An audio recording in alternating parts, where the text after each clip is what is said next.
Mount Kenya region. We are very, very happy with the numbers because he started with Nyeri. The response, of course, was overwhelming. In areas where in the past you would not get any good reception, we are happy that the trip that we undertook, now we are, on an average, we are about 48 going to 50%. And the other side, you know, their numbers are dwindling every other day. They started at 90%. 3 months ago, they were about 70%. Now they are struggling with about 49%. That one tells you that the deal is done. Baba is winning with a voter margin in central Kenya of over 50%. We were in Kirinyaga, we received overwhelming reception. We were in Muranga the same, and all over the mountain. The mountain has actually accepted the leadership of His Excellency Raila Odinga together with Mother Wangari Karua. It will be a wrap because the rest of the country, today in Bukungu, you have seen the mammoth crowd and the affirmative action that was given, that this time round they are giving Baba, and they will come up with their numbers. This election will be won on the voter turnout.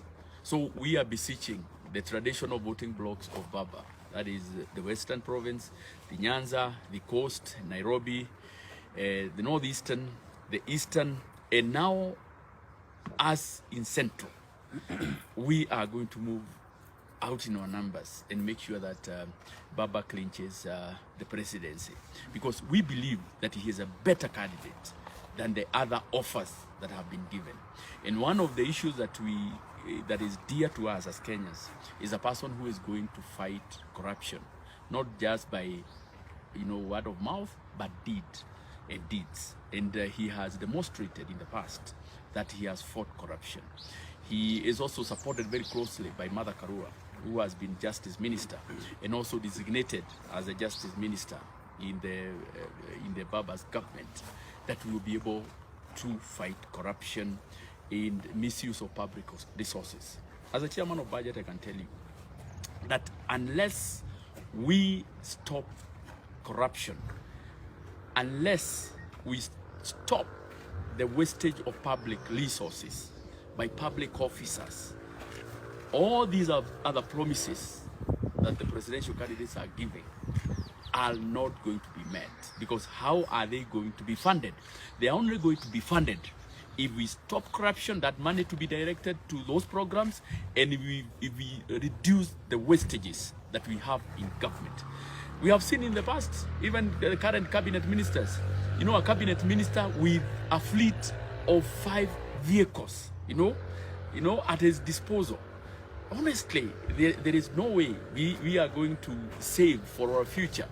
There is no way we are going to avoid borrowing if that kind of public wastage is not checked. And the only person who has committed through his manifesto, through his public pronouncement, and through his past history is only one, and that is Raila Odinga. And that is the reason we have decided to combine forces. You also heard the president saying that he is a person who clearly knows the two individuals, Raila Odinga, who he worked under when he was the Prime Minister, and Uhuru Kenyatta was the Deputy Prime Minister, and also on the other side, William Ruto, who has been the Deputy President of this Republic of Kenya. So His Excellency Uhuru Kenyatta is at an advantageous point, to tell Kenyans who among the two is best suited to lead this country. And even yesterday, when he had a meeting, of course, with the religious leaders from the mountain, he was very categorical, and he told them why they parted ways and why he doesn't trust William Ruto with the leadership of this country. And basically it's because of the past, because the future has everything to do with the past. If you have not been a good person in the past, there is no way you are going to be a good person in the future. So we in Azimio, we are sure that within the 30 days, we are going to comb the few areas that we have not been able to visit. We will see more of Mother Karua in the mountain. to make sure that she is able to go to the interior. You know, when we had Baba, we majorly went to the major towns, but we need now to go to the rural voters whom we have committed to talk to in the coming 30 days. And I have no doubt that on the 9th of August, Kenyans in their wisdom, they will come out in their numbers and elect a government that will take them to the next level for the next 5 years. They cannot afford, you know, to gobble around with leadership. We get the right leaders, Kenya will prosper. We get the wrong leaders, Kenya will drag, you know, like some of the other countries, our neighboring countries. So we have no choice as Kenyans but to follow a government that we know, the duo, you know, of Raila Amolo Odinga, who are leaders, all the option of dealers who are on the other side, you know, with questionable past, people who have been caught, you know, with many criminal cases. And I'm on record saying that Rigathi Gachagua was actually sacked by His Excellency Uhuru Muigai Kenyatta because of stealing from him. That's a fact, and we want him to deny. He is accused, you know, of disappearing, you know, with a bag, you know, with a bag, sometimes bag. So we have to say things as they are. That's not a person that you can entrust with a heartbeat away from the presidency. A person with questionable past. It is in the record that he is in court, you know, charged, you know, with the misuse of about 12 billion shillings, including monies of Nyeri County, when his late brother was ailing.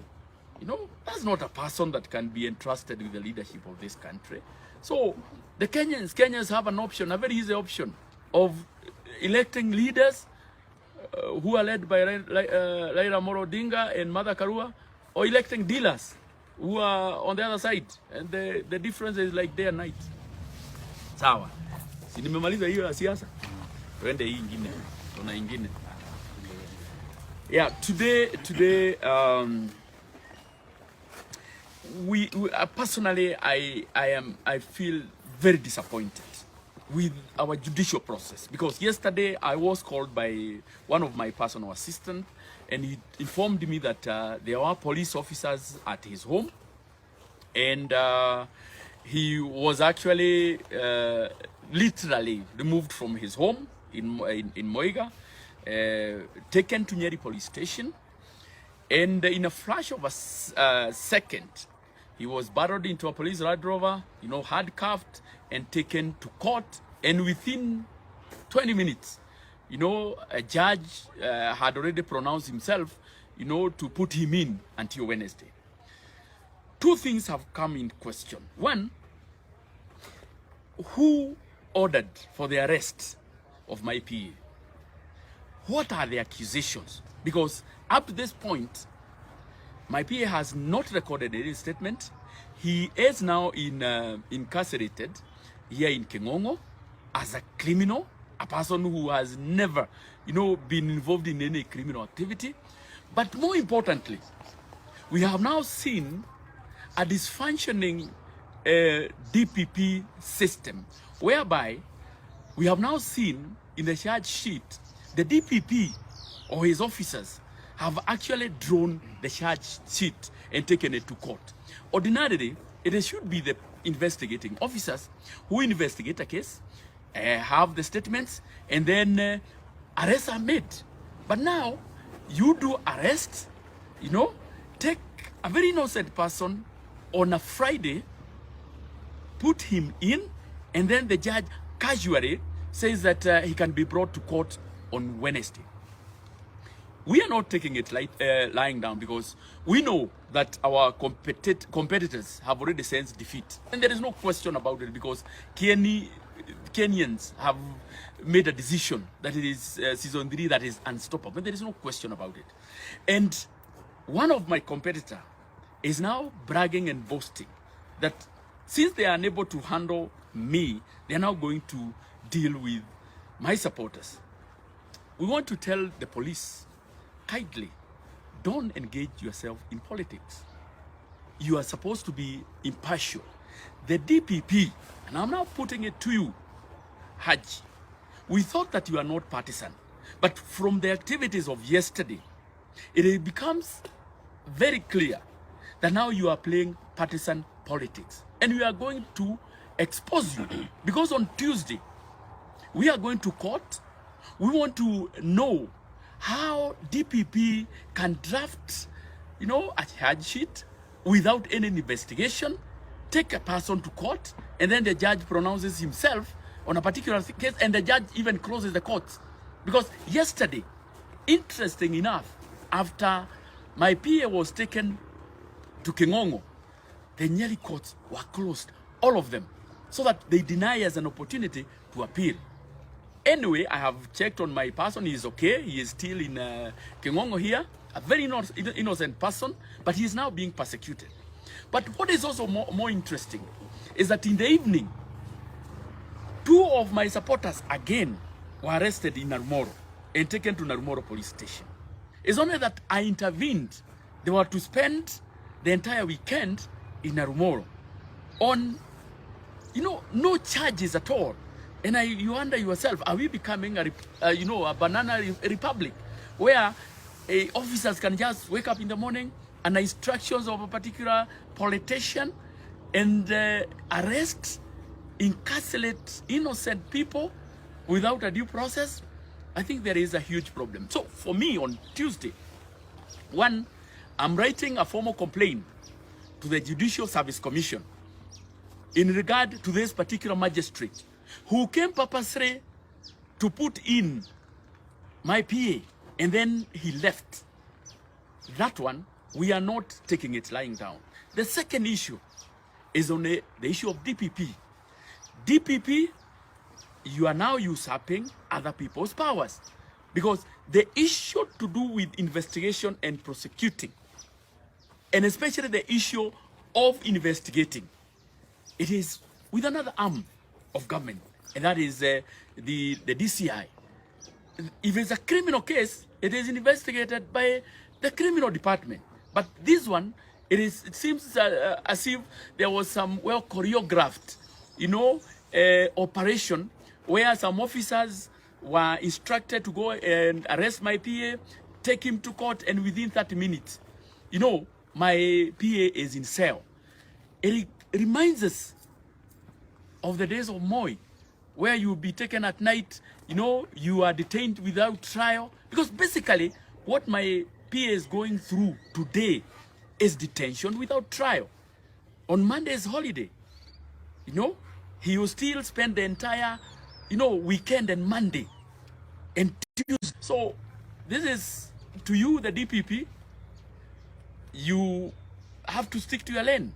And I think this is some of the things that even in Parliament, we must make it very, very clear that investigative roles are domiciled at the DCI. The prosecution can be done by the DPP, but the DPP cannot investigate and prosecute and somehow work in cahoot with the judiciary to deny, you know, my PA the fair hearing. So it's very, very unfortunate that today you're going to spend a second night in jail. Tomorrow you spend a third night in jail for no reason. It's very, very unfortunate. And I am also hoping that the judiciary, and we want to tell you, judiciary, you are the weakest link in all fights. Whether it's fight against criminality, whether it's fight against corruption, you are the weakest link. Because one, you are the ones who are letting criminals off the hook. But on the flip side, you are the one who are incarcerating, you know, people who are innocent and putting them behind bars for absolutely no reason. You know, for political expediency. It's very, very unfortunate. But on finally, is that we are going to sue for wrongful, you know, detention of an innocent person. And we are going to sue serious issues. It's very, very unfortunate. If you are coming for me as a politician, come for me as a politician. We have heard you regarding. You have said that I will not be the MP for Kenny as long as you are in politics. I want to assure you, and I want to tell you categorically, that you have no vote in Kenny. No matter how much you are trying to use other forces to come and frustrate me in Kenya, you are not going to influence how people of Kenya are going to vote. In fact, for your information, I will be in parliament, God willing, and you will be out of parliament, and you will not even be the deputy president. So, my friend, your cheap politics that you are doing, you know, your cheap schemes that you are doing, my friend, they are not going anywhere.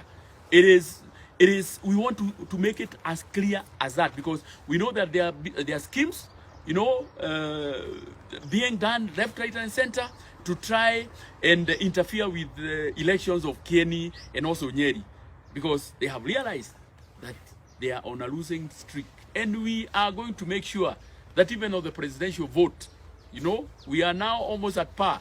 We are going to make sure that we have Azimio winning in the entire of Mount Kenya.